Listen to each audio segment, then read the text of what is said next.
Hello, I'm Richard Gisbert, and you're at The Listening Post. This week, a fall from grace in China. A mysterious case of murder and how the media, old and new, are covering that story. I've been detained without charge. Bored while under house arrest? Then get your own talk show. The world tomorrow. Julian Assange did. And never mind the failed rocket launch. How was the Supreme Leader's speech? The news from North Korea, the official and unofficial versions. Spot the difference.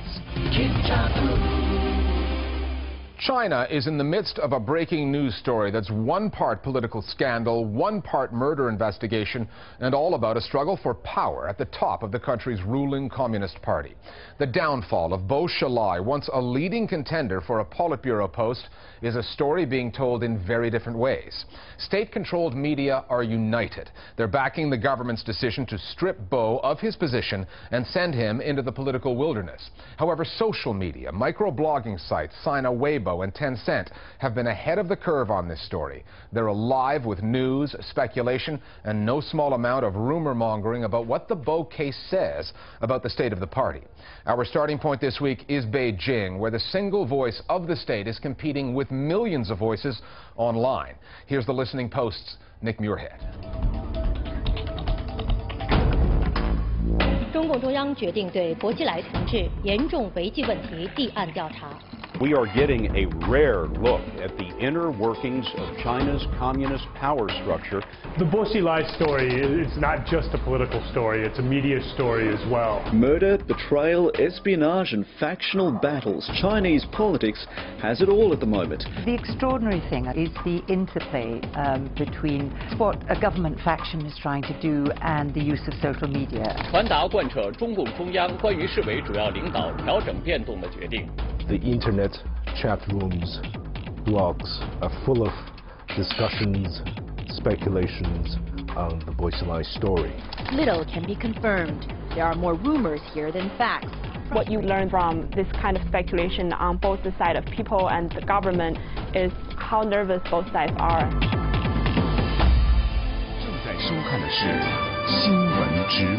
Hours before state media officially announced Bo Xilai's suspension, the Chinese blogosphere was abuzz with rumors.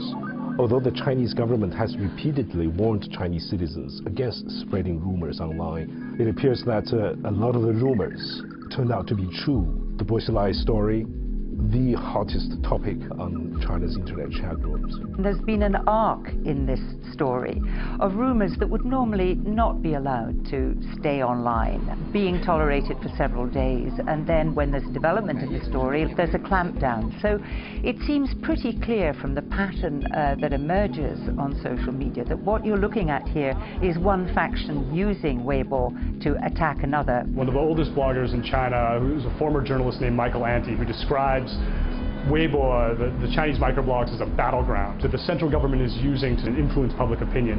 It's not a commentary in the party papers and everyone would read it. It's more complicated, it's more nuanced. And they're sort of out there and they're mixing it up on the microblogs, and they're basically trying to convince people that their line is the right line rather than just telling people that it is. The ruling Central Committee of the Communist Party of China has at its disposal a huge state machine, and the government employed its full force to manage the message as details of Bo's corruption, his wife's alleged involvement in a murder, and party infighting hit the newswires. On April 13th, a front-page editorial was published in the Communist Party's official newspaper, The People's Daily. One front page wasn't enough. Across China, every single front-page newspaper carries the same story, trying to build up this concept that Bo Xilai is really an outcast of the party. He does not represent what's going on in the party and does not represent the general level of corruption in China. When you take down someone like Bo Xilai, you're not only taking down Bo Xilai, you're taking down all his supporters, all his friends who don't pledge to the new arrangements. You're really trying to have a clean out in case you get a pushback, and they needed to reimpose a sense of calm. They wanted to say this decision has been made, you better support it, and this is what you have to do now. On China Central Television, CCTV, it was the same message.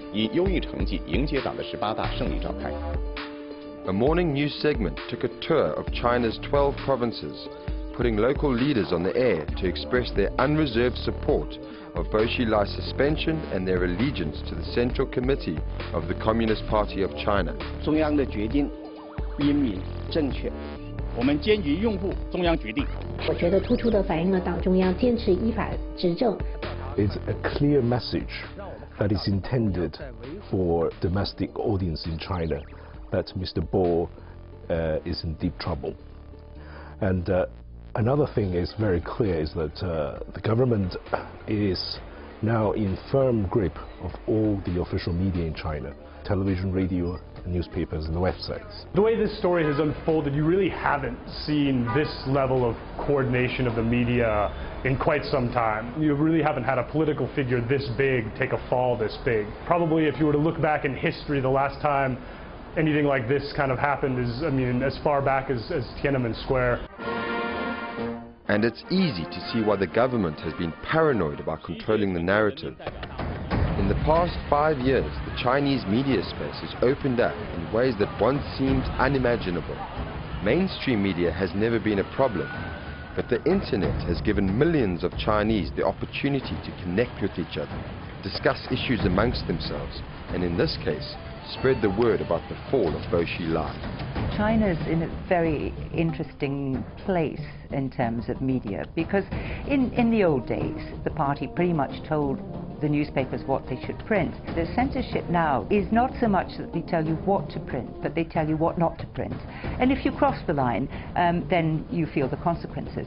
But at the same time, there's been a huge proliferation of media, and they all are competing. And you find this kind of interplay between censorship and an increasingly professionalized Chinese media, which sometimes produces some quite surprising things, breaking stories the government doesn't necessarily want to see. The state keeps a close eye on what's being said in Chinese cyberspace. Thousands of internet police monitor the microblogs, and anything Beijing doesn't like gets deleted. But with more than 80 million Chinese logging on to the microblogs every day, the government has realized that policing the net is not enough. Weibo is being used by both Chinese people and the government. So the Chinese people use Weibo to circulate information, and for the government, they're trying to use Weibo to crack down on what people are saying, but at the same time, they're trying to use Weibo to gauge public opinion, to see how much people know about it, and to what degree they carry on the conversation. So it's really like a both-way mirror. This is a country that is incredibly, on the one hand, sophisticated when it comes to managing the media. On the other hand, the speed of microblogs, the speed of information spreading online has been really astounding for China. The Bo Xilai case should serve as a warning to Beijing. They managed to control the narrative this time, but the fight is getting tougher. Luckily for the government, they won't have to look far for clues to the next crisis. They just need to log on to the microblogs. Our Global Village Voices now on the coverage of the story from China. In stark contrast to the one-sided coverage by state media, differing viewpoints surfaced in Chinese cyberspace. After Bo Xilai's downfall was announced, it became a hot topic on Weibo. However, due to the sensitive nature of the scandal, the topic did not appear in the list of trending topics, and many posts regarding Bo Xilai and Wang Lijun were deleted shortly after they were posted. The fact that people on social media are discussing all of these things about the Bo Xilai case, rumors that then turn out to be true and that are then, a week later are announced in official state media as being accurate. That leads people to feel like what's being shared on social media about this case is all true. And of course that's not accurate. Some of the rumors that have been spread about Bo Xilai on social media are complete fabrications. Time now for Listening Post News Bites. Last week, we ran a political viral video from Mexico. This week, it's no longer on the World Wide Web. The video featured child actors dressed up as drug traffickers, politicians, and corrupt police. It was produced by the online movement Mexico del Futuro. It went viral fast. In just 1 week, it had more than 1 million hits. The group claimed it had over 10 million. Global news networks, including Al Jazeera, picked up the video. We made it our web video of the week. There was something disconcerting about seeing 12-year-olds running around the streets of Mexico with guns in their hands because it helped people see how far certain social problems have grown in that country. However, on April 15th, the video was pulled from the web after some Mexican politicians complained. The video was officially pulled for violating the human rights of minors. However, Mexico is in the middle of an election campaign, and when a political video funded by a group of right-wing businessmen gets over 200,000 hits per day, it's going to provoke a sharp reaction from the political left. This past week, Julian Assange, whistleblower and WikiLeaks co-founder, made his debut as a talk show host.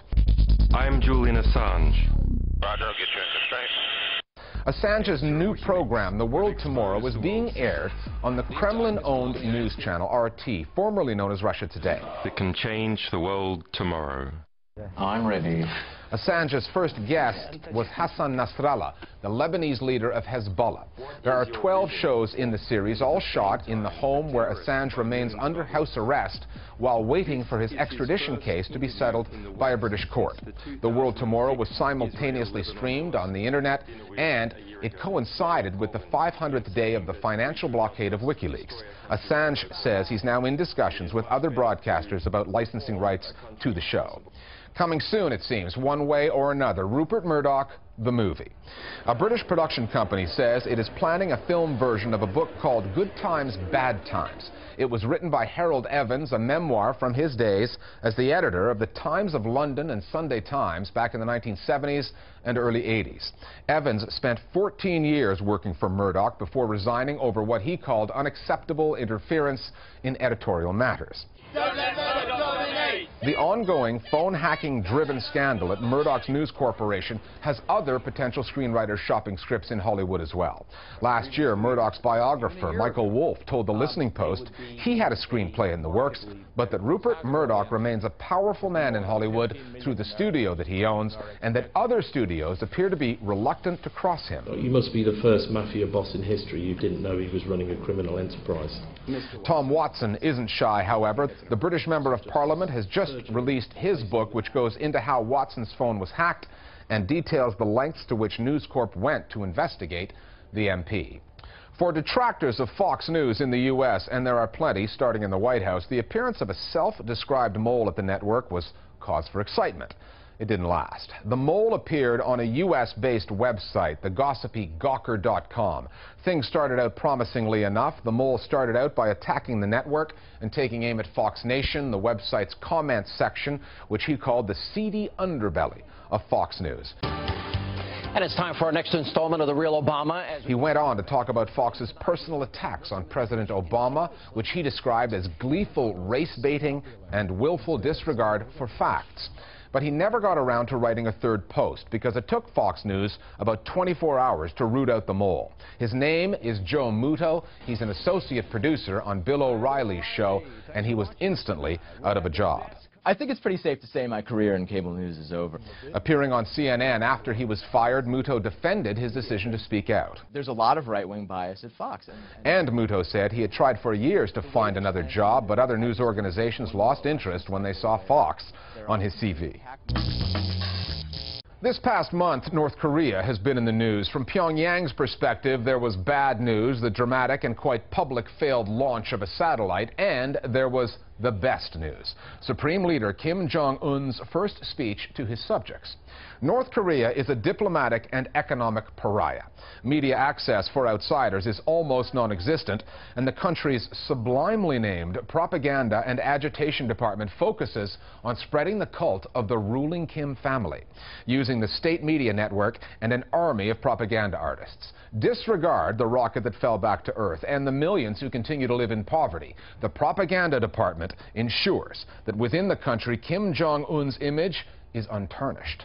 The Listening Post's Meenakshi Ravi now on the lengths the propagandists will go to laud the young, unelected leader of the country that calls itself the Democratic People's Republic of Korea.